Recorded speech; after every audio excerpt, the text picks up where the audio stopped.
लोग सारे बंद में पड़े हुए हैं, क्या चीज कर रहा है? हाइट ऑफ हमने वहाँ पे क्लियर किया। अब वहाँ पे टंग में क्यों बंद है? कहाँ बंद है सर? वहाँ पे क्यों नहीं बंद है? Already diploid. सीएम साहब वहाँ गया तो तेरा मारे क्या लोग मानेंगे इसको? सर इसका एक्सक्लूसिव है सर, वहाँ पे जो ऑलरेडी डिसाइड किया हुआ था एडमिनिस्ट्रेशन के साथ कि पुलिस जो है गाड़ियों को रोकेगी नीचे और चेन के बगैर गाड़ियां। तो फिर आपने फिर क्या एक्शन लिया? कि अगर उन्होंने नहीं किया तो आपने ये कहना चाहिए ना, मीडिया को कहना चाहिए, मीडिया को पता होना चाहिए। सर वो तो बोला सर, हमने सबको ना एडमिनिस्ट्रेशन को बोला, कंसर्न सब उसका अगर उन्होंने नहीं किया, तुमने क्या एक्शन किया? तुमने चिट्ठी लिखी? देखिए, मैंने इनको साफ कह दिया है, मुझे फीडबैक मेरे लोगों, जम्मू कश्मीर के लोगों से, कश्मीर के लोगों से चाहिए। ऑनरेबल सीएम साहब भी खुद टूर कर रहे हैं, मैं भी टूर कर रहा हूँ। मैं अभी जब यहाँ लैंड किया कश्मीर में, आते साथ ही मैं घर में नहीं गया, बल्कि मैंने एयरपोर्ट से ही सीधा पहले चुडूरा ब्रिज पे चला गया। मैंने वहाँ देखा कि काम का क्या प्रोग्रेस है, क्योंकि वहाँ भी प्रोग्रेस बड़ी कम थी। और यहाँ जब मैं देखना चाहता था कि ये कंट्रोल रूम, क्योंकि मैंने चीफ इंजीनियर को पहले भी सेक्रेटरीट की मीटिंग में कहा था, तो मैंने इनको कहा था कि आप बर्फ़ की तैयारी कर लो। उसमें इन्होंने बड़े बड़े वादे किए थे कि जनाब हम तैयार हैं, लेकिन थोड़ी सी बर्फ़ पड़ी है अभी, कुछ ज़्यादा बर्फ़ नहीं है। और इनकी हालत क्या हो गई है, हर जगह से क्राइम मचना शुरू हो गई है, हर जगह लोग बोलना शुरू हो गए। और ये कुछ ऑफिसर मुझे यहाँ कन्विंस करने की कोशिश कर रहे थे कंट्रोल रूम में, और जिस तरीके का कंट्रोल रूम मैंने इनको बोला था नहीं बनाया हुआ। और ये चीज़ें देखने की जरूरत है। मैं उसको एसीएस जो हमारा पीडब्ल्यूडी है, मैं उनको भी कहूँगा। अब ऐसे नहीं कि मैं यहाँ से होके जा रहा हूँ और चुप करके बैठूंगा, मैं चुप होने वालों में से नहीं हूँ।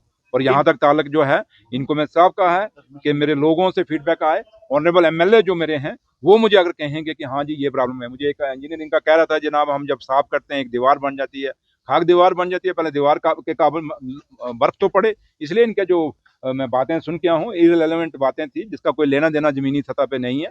इसलिए आप लोग का भी मैं शुक्रिया अदा करता हूँ कि आप लोग भी हमें पूरा अवगत करा रहे हैं, और आप लोग भी इन पे नज़र रखिए। जहाँ अगर ये गुस्ताखी करते हैं, मुझे बताइए। मैं उनमें से नहीं हूँ कि मैं ऑफिसरों की बात सुनूंगा, मैं उनमें से हूँ जो जमीन से बात सुनूंगा। लेकिन जमीन से मतलब ये नहीं कि कोई गलत मुझे गुमराह करने की कोशिश करेगा तो मैं गुमराह हो जाऊंगा। मैं काउंटर चेक भी करता हूँ, इसलिए मैं हर चीज करने से पहले 10 बार सोचता हूँ। और आज मैं इनको साफ कह के जा रहा हूँ, और आपके सामने कह दिया चीफ इंजीनियर को कि मैं, जैसे चीफ इंजीनियर ने आपके सामने कहा कि बेचारा, ये बेचारा लफ्ज मेरे डिपार्टमेंट में नहीं चलना चाहिए। अगर जिस इंजीनियर ने अपने आप को बेचारा बनाना, वो घर बैठ जाएगा। ना मंत्री बेचारा है, ना ये सरकार बेचारी है। हमारी अकाउंटेबिलिटी है, हम जवाबदेही है हमारी। ये बेचारा बेचारा करके यहाँ हम अपनी रिस्पॉन्सिबिलिटी से दूर नहीं भाग सकते। इसलिए मैंने बड़े साफ लफ्जों में कह दिया इनको, और एक्शन होगा। मैं अब कश्मीर में हूँ, मैं बैठा हूँ। कल 26 जनवरी है, आप सबको बधाई है रिपब्लिक डे की। मैं पूरे कश्मीर सूबे को और पूरे जम्मू कश्मीर को, पूरे हिंदुस्तान के लोगों को भी, चलो इसी बहाने, अब बात तो आपने कुछ छोड़ी बीच में, मुझे याद आ गया, मैं सबको मुबारकबाद देता हूँ। ये बड़ा पावन पवित्र दिन है, गणतंत्र दिवस हमारा। लाखों आज़ाद कुर्बानियाँ दे के ये दिन पाए गए हैं, और इसको हमने कल सेलिब्रेट करना है। और मैं खुशनसीब हूँ क्योंकि मुझे पिछले साल भी बख्शी स्टेडियम में झंडा चढ़ाने का मौका मिला, और मेरे लीडर और जम्मू कश्मीर के मुख्यमंत्री जनाब उमर अब्दुल्ला साहब ने जो इस बार भी मुझे आप लोगों के बीच आने का मौका दिया है। लेकिन इसके साथ नहीं कि खाली मैं झंडा चढ़ाने यहाँ आया हूँ, बल्कि उसके साथ साथ जो हमारे काम हैं, क्योंकि बर्फ़ है इसमें पड़ी हुई है, इसके लिए कल हो सकता है कि कल तो खैर हम बिजी रहेंगे, परसों सुबह फिर कहीं मैं बाहर भी निकलूंगा, बाहर स्टेशनों में अचानक मैं सरप्राइज जाऊंगा कई इलाकों में, और मैं देखूंगा ये जो बातें यहाँ कह रहे हैं क्या हकीकत में है नहीं।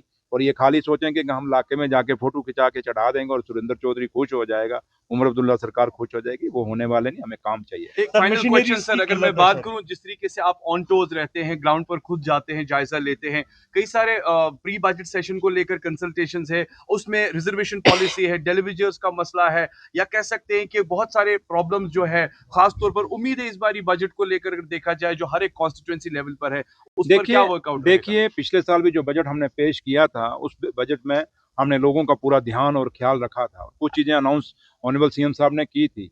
इस पर भी बजट आ रहा है, और इस बजट में जहां तक ताल्लुक है कि सरकार अच्छा ही करेगी, अपने लोगों की बेहतरी के लिए करेगी। और क्योंकि ये सरकार लोगों की चुनी हुई सरकार है, आप लोगों की चुनी हुई सरकार है। हम लोग कोई अपॉइंटेड नहीं है, और कहीं से सिलेक्टेड नहीं है, और कहीं से भेजे नहीं गए। हम लोग आप लोगों के नुमाइंदे हैं, और इसलिए जो भी फैसला करेंगे वो जम्मू कश्मीर के हित के लिए करेंगे। और जम्मू कश्मीर के लोगों की जो उम्मीदें, जो ख्वाहिशें उमर अब्दुल्ला सरकार से जुड़ी हैं, उनको पूरा करने की कोशिश करेंगे। लेकिन फिर भी मैं आप लोगों के माध्यम से लोगों से एक बात की जरूर अपील करूंगा कि थोड़ा सा आपको भी समझना पड़ेगा कि ये सरकार एक स्टेट की सरकार नहीं, एक यूटी की सरकार है। क्योंकि जब फंडिंग वहाँ से हिंदुस्तान से जब बढ़ती है, हिंदुस्तान की सरकार देती है, तो स्टेट की अलग फंडिंग होती है और यूटी की अलग फंडिंग होती है।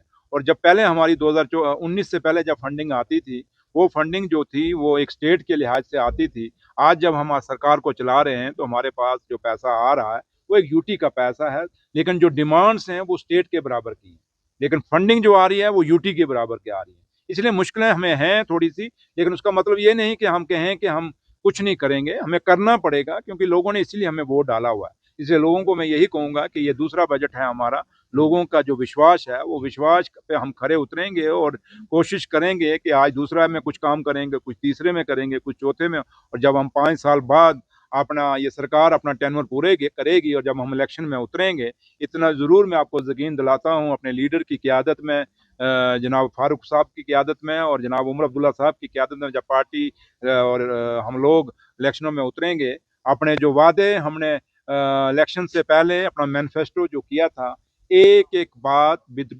कॉमा, फुल स्टॉप, डॉट जो भी होगा उसके साथ साथ पूरा करेंगे। लेकिन सिर्फ हम पे भरोसा रखिए, जल्दबाजी में मत आइए। कुछ लोग हमारे लोगों को गुमराह करके जल्दबाजी में डालना चाहते हैं ताकि लोगों के बीच में और सरकार के बीच में एक दूरी आए। हम लोगों से अपील करेंगे कि आपके बिना हम अधूरे हैं और हमारे बिना आप अधूरे हैं, दोनों मिल के जम्मू कश्मीर को बनाना है। इसलिए थोड़ा सा हमें मौका दीजिए, सब्र रखिए, लेकिन हर बजट में कुछ ना कुछ जम्मू कश्मीर को मिलता जाएगा और इस साल भी आपको अच्छा मिलेगा।